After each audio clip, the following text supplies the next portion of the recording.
ain't life a breeze now we live in the future? Like, aren't we on easy street? Things couldn't be smoother. Just don't walk around and don't worry about the air, and everything's fine providing we don't look over there. So there's no peace and quiet when we're living in the future. We're connected 24/7 though, in that super. We've got friends on demand, comments galore, work chats, apps, so we all know the score.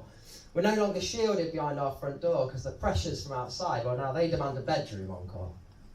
But hey, at least we've got certainty when we're living in the future. It's a confusing reality we might wish was a blooper. Selective memories, only liberal with the truth. But then if you say it with surety, who needs any proof?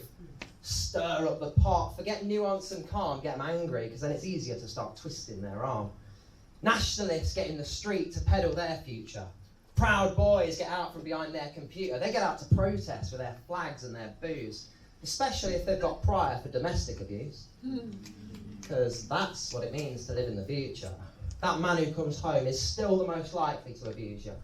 Over 70,000 rapes recorded last year. 1 in 4 women, 1 in 6 kids live with that fear. Half of attacks by a partner or an ex, like any of those survivors ones the Tommies want to protect. But hey, at least we're looked after when we're living in the future.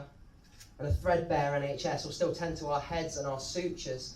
Although the future, that is about profit, like the win or the loss. So you transpose that to people, you're either worthy or you're dross. You pay for the care or you queue up like sheep. If you wait long enough, you're just a corpse on a heap. But hey, at least we're protected when we're living in the future. Until you drop while you talk by a rooftop shooter. Oh, but then that is when there's tears in the land of the future, when we get told to mourn the loss of yet another abuser. Death gets turned to capital, to enrage our lives, to hammer on down on those they despise. Scapegoat for profit, that's the game of the future. Where we shuffle the deck to mould truth out of rumour, and then we're dealt the news once they've paid off the croupier.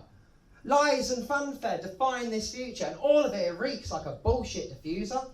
Shreds of equality they cling on in the future. And by that I just mean we all bleed blood red, and not washed out flag fuchsia.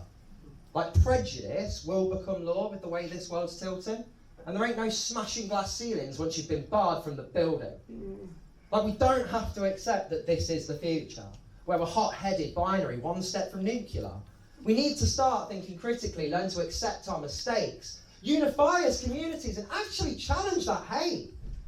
Call it out, even if it comes from one of your mates. That's one way we could work towards a future that's great. Thank you. Yeah.